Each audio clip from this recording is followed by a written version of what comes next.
It's time to go beyond the headlines, cause I don't put in overtime just so I can headline. Okay, now it's Fox Sports, I'm live with Renee. Going hard every day, sports rapping every play. Different segments for your favorites, coming at you daily with positive vibes, yeah, we some game changers. Basketball, football, soccer, with different interviews, you never know who may pop up. Listen, only on Beyond the Headlines, this is Beyond the Headlines. Only on Beyond the Headlines, this is Beyond the Headlines. Only on Beyond the Headlines, this is Beyond the Headlines with Renee Washington. This week on Beyond the Headlines with Renee Washington, we've got Larry Ridley joining us from out of New York, a TV host on SNY TV, NBC Sports. He's been on NBA 2K, Madden, CBS. Larry, welcome to the show. I'm so happy to have you here this week. Renee, it's good to talk to you. I'm glad we connected, man, and look forward to it. Yeah, and before we even get into the topics of what's going on in the NFL and the NBA, I have to ask, with Madden and 2K doing voiceovers, can you just talk to us a little bit about that? That's something that intrigued me right off the bat when I first met you way back when. I just had to know more. Yes. The both of those, publishers and games, they do some voice work. I'm a sportscaster by trade, like you. Been on TV for 18 years now, 19 years. So when I was in Orlando, a little background, I started I played football at Middle Tennessee. Wasn't good enough to play in the pros, of course. So I started this TV show my senior year. Was kind of popular on campus. I started some internships. Then I got into my TV career after I was done playing football at Middle Tennessee. I got my first job, worked in Kentucky. I went to Jackson, Mississippi. Went to Miami. Worked in Boston, worked in Nashville, worked in Orlando, and then I've been here in New York the last 4 years. When I was in Orlando in 2012, I was a sports director for the NBC station, and someone from EA, I didn't even realize EA was even in Orlando, but I got an email from one of their managers and producers down there from Madden, and he's like, "Hey, I've seen you in the news. I kind of like you. We're like to bring you in for an audition. We're looking at adding some new elements to the Madden video game." And I was like, "Holy cow, Madden!" So, I did the process. They liked it. I thought I did a good job during the audition. A couple of weeks later, I got an email that said, "Hey, we liked you. We're going to pass on this opportunity because they were going to do like a sideline reporter on the Madden game." And I was like, "Oh, okay, no problem." Then he's like, "But we've got an even bigger role for you." And I was like, "Oh, okay, that's even better." So, met with those guys. Then in 2013, we kind of, worked something out. I voiced some stuff in the game. And I voiced the Madden game from 2014 all the way through 2018 for 5 straight years. Wow. I did the pregame show, I did the postgame, and I did the halftime show.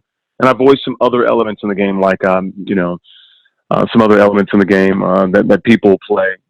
So that was a pretty cool blessing. And then the NBA 2K League does a league here in New York City where the NBA teams all pay individuals to play for that franchise, and you live in that city. You get an NBA contract, you get benefits and everything like that from the NBA, and then they come every week here in New York City, usually during the spring. So usually like March or April, all the way through like August. So for about 4, 5, 6 months, they play here, and they play for like over $1 million throughout the season. But you do get a salary.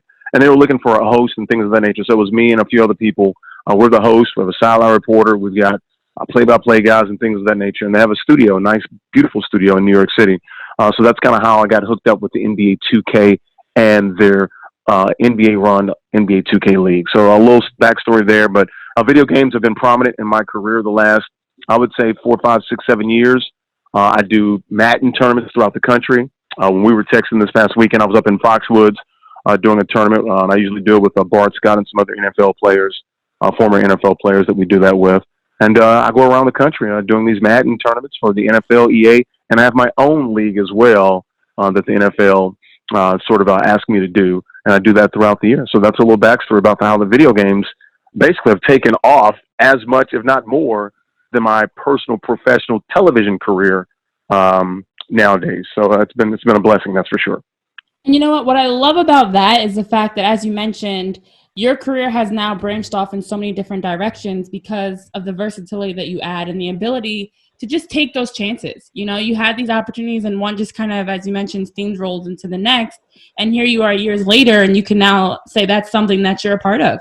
which is incredible. And that just speaks volumes to the fact that a lot of times in our careers and in life in general, we're so stuck on like what we think the end goal is supposed to be, but you didn't close any doors or overlook any opportunities. And now you're probably, I don't want to speak for you, but I'd like to think that you're doing more and enjoying more than what you even expected when you first got started years back in the industry. Absolutely. It's definitely opened up some doors. I work at SNY, so that's Sportsnet New York. The network that owns the Mets. We're basically NBC Sports New York. That's basically what we are. So you can sit across the country, definitely here in the tri-state area. It's one of the better regional sports networks. And NBC reached out to me because I'm in the family.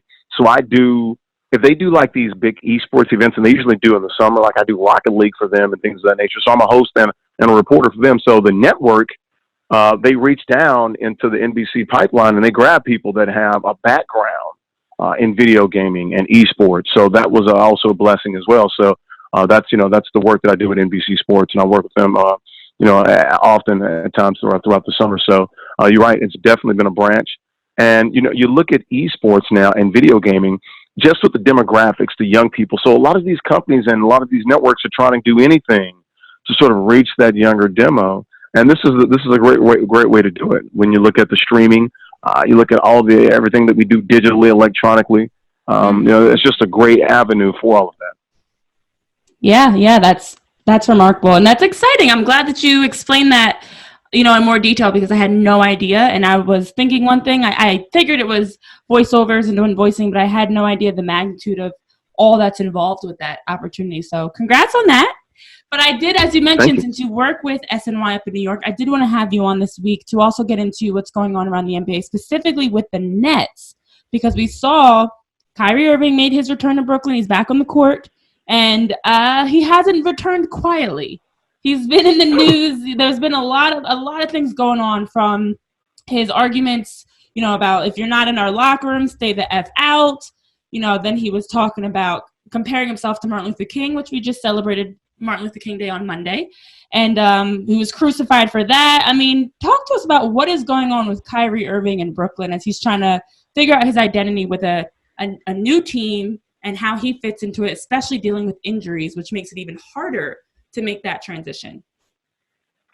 Yeah, that's the big key. It's the frustrations are starting to boil over. Here's a team that's 5-6 games under 500. This happened last week, I believe Wednesday. They had that loss to the Sixers, and that's when you got the comments where he was basically saying, "Hey, we need some help here. Like, we need to add some pieces." And I will give him credit on this, because when he said it that Wednesday, and I was actually working at SNY last weekend, so I got to kind of, deal with all of this, the fallout from it Thursday, Friday, Saturday, things of that nature. And he basically said, look, it was a tough loss to the Sixers. We need some more help. We need some different pieces, blah, blah, blah, blah, blah. And what the problem that he had was he sort of name-checked people that were okay, that he would like to ride with, like, this guy's good, this guy's good. So he named some teammates, and I think that's what kind of made it bad in his mind. And to his credit, and I do like this, look, we mentioned this on SNY, myself and the panelists, Sal and Moose and those guys, we were all in agreement, like, we like when athletes speak out, please. Look, you're going to get some critiques, but I have no problem with what he said. And I sort of backed him up on that. I'm like, look, he's speaking his mind, he's speaking freely. All the other nonsense, I'm not really trying to defend the flat earth and all the other nonsense about Martin Luther King, and just face value what he said. He didn't back away from it. Look, I mean, it's like LeBron James. Remember, he was sort of under the tutelage of LeBron. Remember, LeBron said we're top heavy as F, back in the day when we was at Cleveland. That's basically what he was kind of saying. It's like, look, we got me, we got KD, the Fro's pretty good. We got a decent shooter, but it's like, look, you can't pay everybody. So they do need to get a little deeper. I actually think the Nets are one of the deeper teams in the Eastern Conference. That's the funny thing. But, he didn't really back away, but he did say, I did meet with the guys, and they met last Friday. They had a team meeting. He spoke to those guys. He spoke to all of his teammates. Spoke to, the Atkinson, the coach, the GM, Marks, and all those guys. And he did clarify, look, I wasn't trying to offend any of the teammates, and that's the only thing that he backed up from. So I was glad that he kind of stuck with his guns, and he basically told everybody in the media, look, you're not in our locker room, and you can get the F out if you don't want to hear this. So I had no problem with any of that. It was the name-checking of certain players, leaving other players out in the cold But in what he was trying to accomplish, I see what he's saying. Bottom line, Renee, the Nets are a 500 team when he's not playing. They're about 5, 6, 7 games under 500 when he does play. So the Nets are actually better without him than they are with him, i.e. Boston Celtics 2 years ago, Eastern Conference Finals Game 7, 1 game away from the finals. You bring them back, you get to the second round, and you lose 4 straight to Milwaukee. Their record in Boston was really good without him than it was with him. So, that's what people look at. But clearly, he's got the best handles in the NBA of all the point guards. Clearly an all-star. So I don't want to go too far and hear people say, well, clearly they're better without him. No, that's just a little small snapshot. It's interesting. It's part of the byline. But, no, you're a better team with Kyrie Irving. You're going to get this. The Nets understood that. And this is what you're going to get, a guy that speaks his mind. He's now home, grew up outside of Nyrryk and Orange. So you're going to get some of this, a guy that's very articulate, very smart. And here's a guy that's not just going to shut up and dribble. Yeah, and you know what? You hit on so many great points, and starting with the fact that it is okay for athletes to be able to speak up and have a voice. And that's something that I feel like we're still adjusting to as a society when they speak up and say things. And I threw the question out there to get your take, but I liked what he was saying. He is saying, in other words, this is our team. We're going to talk about things. We're going to handle things as a team and stay out of it, basically. And even with what he was saying about Martin Luther King, he wasn't comparing himself. And I love the way, or hate the way I should say, but the way that it was twisted to make it seem like he is trying to put himself on the level of Martin Luther King. It's not. We're stretching things. We've seen people giving him backlash, criticizing him, whether it's fans, the media, or even people like Kendrick Perkins and Kevin Garnett making comments about him with the Celtics. He's been under a lot of heat. But what I do like about all of this is, for him as someone that we saw that openly came out about mental health issues and dealing with that, and then we saw him get sidelined for a couple of months with an injury. He's back, and it seems like he came back different. He came back as with a little bit more pep in his step. He's speaking up more. He doesn't seem like he's weighed down by any of this pressure, because as you mentioned, everyone's quick to say they're better without him, but they said the same thing about John Wall with the Wizards. We've seen that with players like the James Hardens and Russell Westbrook's, Kyrie Irving, Isaiah Thomas. There's a lot of great players in the league that people are quick to try to act like they're better without you, So moving forward for the future of Brooklyn, I think, for New York fans in general, whether they're Knicks fans or Net fans, it has been a tough season overall, but as you mentioned, there's a diamond in the rough there that we're overlooking. So, what are your thoughts? Go ahead. Take it away. No, go ahead. No, finish your. No, go ahead. No, definitely go ahead. I apologize. Finish your sentence. Oh, no, it's okay. I was just going to ask. So, as someone that's working closely with them, being in New York, so many of us are removed, so we just see the games. We just see what's going on in the court. You're getting that behind the scenes look, as you mentioned, interviews, being in the locker room, things like that. What are we missing? You talk about the depth. What else are we missing that the Nets have, aside from Kevin Durant, obviously, coming back when he gets back next season? What else are we missing that's going to make this team not only a top team in the East, but possibly in the entire NBA? Well, you look at it last year, they had a little bit better record, with some of the things that D'Angelo was able to do. That they played better. They were scrappy. They were an underdog team last year. And, no one really gave them a shot. They went to Philly. They stole a game. They weren't going to beat the Sixers in that playoff series, but they looked tough. They went down fighting.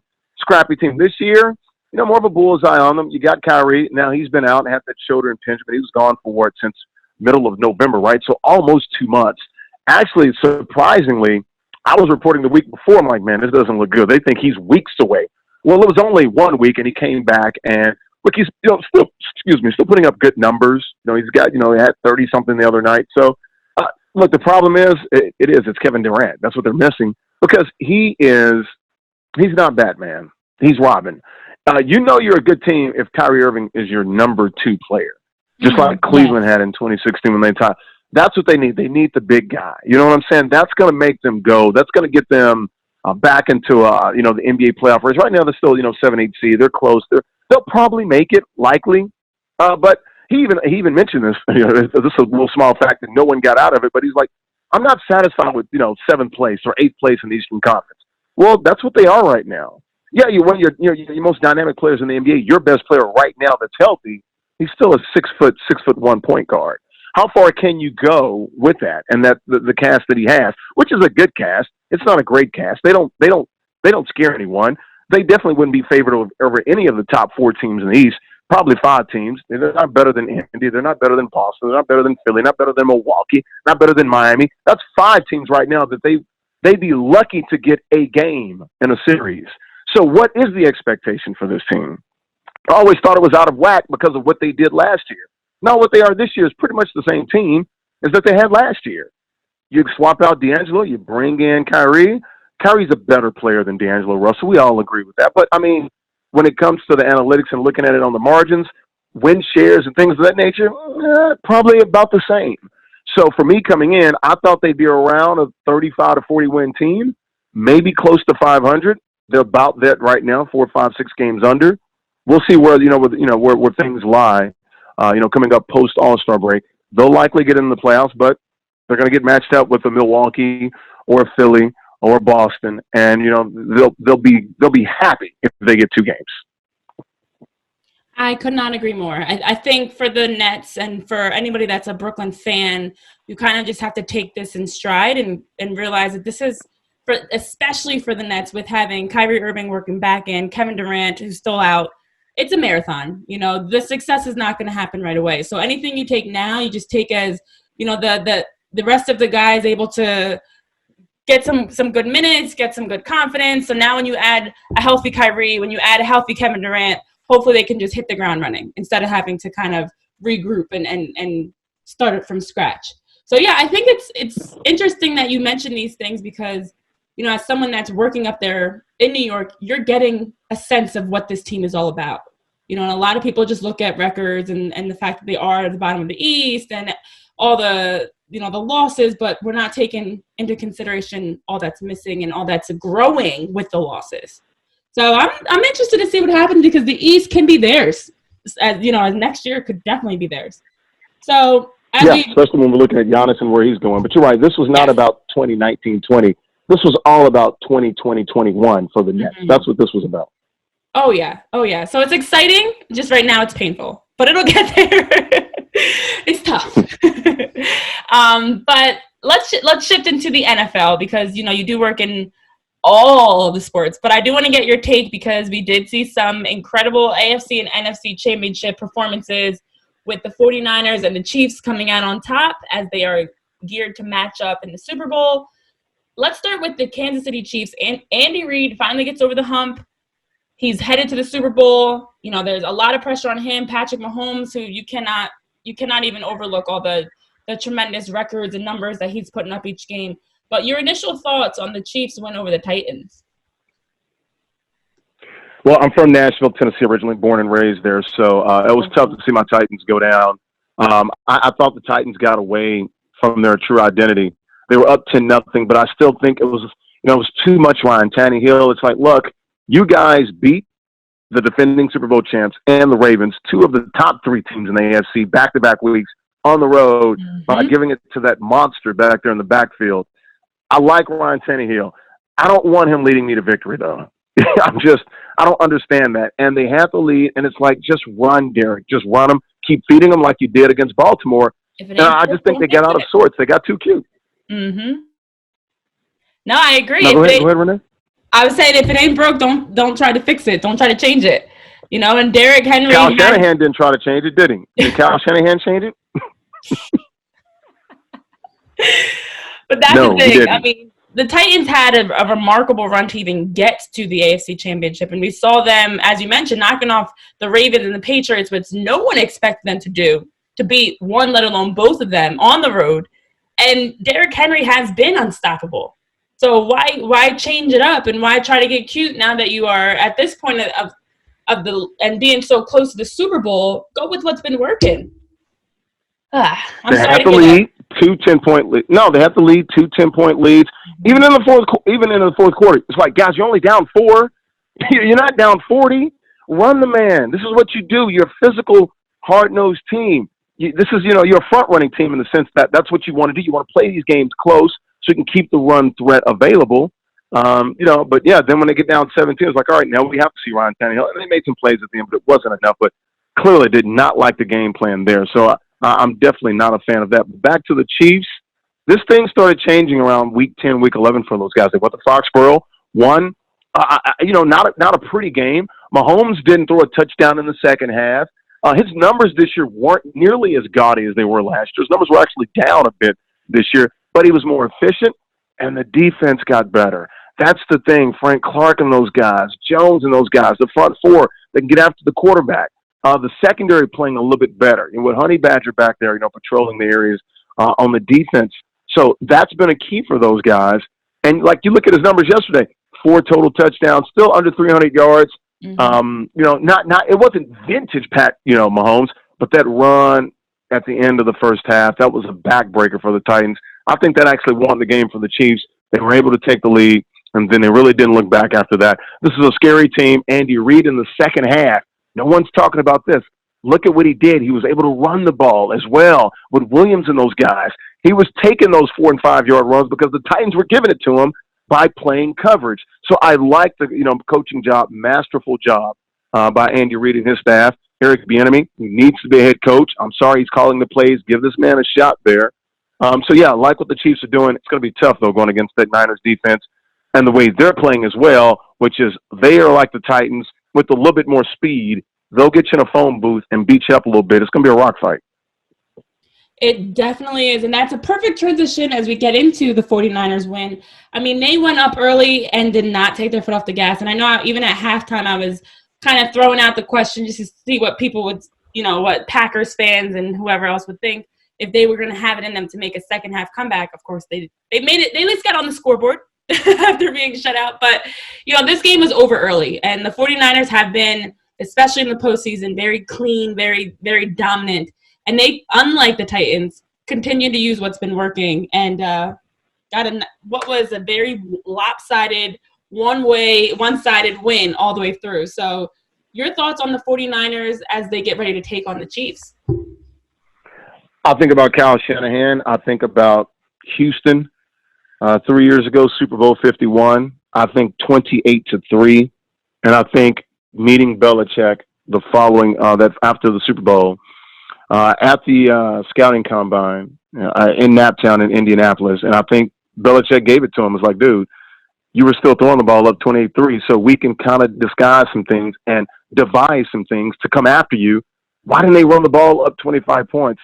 If they just 3 and outs throughout the course of the second half, at least the clock is running a little bit, and at least the threat of the run. So he abandoned that, and yesterday you can see clearly, a dedication to the run game. And I think at one point, didn't they run the same play like 10 or 11 times, like back to back to back? Yeah. He brought that stretch, the zone runs from his dad's system and things of that nature. So, you look at San Fran, they're a beast on offense, the way the offensive line is playing. Garoppolo, it's looking like the Titans formula, right? He's got like 8 attempts, 6 completions, under 100 yards. They have a great tight end like the Titans do. They got a great backfield, a three-headed monster back there. Now, I don't know if Coleman, it looks like, I don't know if it was the elbow or the arm that he hurt the other day. Probably won't play. But you still have, Breida, and you got Mostert back there. And there's a guy that's been cut, 5, 6, 7 times. They've got a great offensive line, and then that defense, that front four can just get after you. It's going to be an exciting Super Bowl. I tend to believe that I'd put my money on the 49ers because I think they're a little bit better defensively. Offensive line, they're a little bit better than Kansas City. Kansas City's going to have to win this game one way, and that is they're going to have to get in the gun. Patrick Mahomes is going to have to play well. He's going to have to go for 350, 400 yards, probably 4 touchdowns to win this game. San Fran can win it in a multitude of ways. They can win it in a phone booth, a rock fight. They can outscore you. They can slow you down. They can win it 10-6. They can win it 138. So I want to see how they can play. But you give the Chiefs credit. Defensively, they've gotten better. It's not like they're switched cheese on the defense anymore. Yeah, and that's an area of weakness that has always been exposed when the Chiefs got to the playoffs. And this is the year that we finally see them tightening up on defense. And as you mentioned, though, on the other side with the 49ers, with players like Raheem Mostert, and Jimmy Garoppolo is a solid quarterback. He's really making a name for himself because he's just consistent. And when you have the weapons around you like he does, that's all you need. You have players like Tevin Coleman and Debo. So, and then of course you've got Richard Sherman. It is a very scary team on both sides of the ball. And that's what makes them so dangerous at this point of the year because their offense, their defense, their special teams. My gosh, the Packers looked like babies at times. The way they were forcing turnovers and interceptions and things. It was like, wow, this is like a varsity team playing a JV team. This is what we're getting in the NFC Championship. This is your best, But I do have, it did raise the question. I know for me and a lot of people, as we always talk about top quarterbacks with Aaron Rodgers, I mean, does this take away from his legacy at all in any way as being a top quarterback? Because once again, here he is in the playoffs and unable to execute and get the job done. But it's more than just him that was exposed in the Packers' inability to just get anything going, especially with that brutal first half. So, Larry, you look at Aaron Rodgers. Yes. It's funny. Aaron Rodgers still won Super Bowl. He's what, 35, 30. He's getting up there, 36 now. It's like, hey, if it's not going to happen now, then when? I was in Boston when the Patriots went 9, 10 years between Super Bowls. So it's not like they had all of that success. They had it early and they had it late. There was a lull in the middle. So we'll see if he can get that fountain of youth at the end. Without a doubt. So where can our listeners follow you across social media and the work that you're doing to keep up with all that you're doing in sports coverage and video games, Madden and 2K, all that you've got going on? You're a very busy man. Yes, you can find me on SNY, so you can catch SNY or Regional Sports Network and NBC Sports New York. But we're on across the country. It's one of the networks that is seen throughout the country on ATT Uverse and on DirecTV channel 639. I actually watched them before I took the job in New York when I was in Orlando, so I used to watch Sports Night and all the baseball coverage. So it should be interesting to see how the Mets come back this year and what they're going to do with their manager, which I'm being told will happen this week. So by the end of the week, the Mets will have a manager. We'll see if it's Dusty Baker from down there in the D.C. area or maybe one of these other candidates there. But you can follow me at Mr. Larry Ridley. That's M-R and my name, Larry Ridley. It's on all of the social media platforms, Twitter, Instagram. I don't really do anything with Facebook, just a little fan page, but I do mostly on, I will trap, as the kids like to say, and traffic in Twitter and IG. Aren't you cool? I've got 4 kids, and I've got a teenage son that's 19 in college, so yes. Oh, goodness. They're keeping you young. They are. Dressing young, too. Too funny. Yes, right? Well, thank you so much for joining the show, sharing your thoughts on what's going on, and even sharing your work that you're doing for anyone that's unaware of, all the opportunities that are out there. So I appreciate you touching on that, as well as Kyrie Irving and the Nets, and, of course, your NFL predictions. Curious to see if the 49ers do win it all, but like you said, I could not agree more. It's going to be an exciting Super Bowl. Thank you so much for joining me on The Headlines with Renee Washington. It's been a pleasure having you on. Renee, I really appreciate it. Call me anytime. Thank you kindly.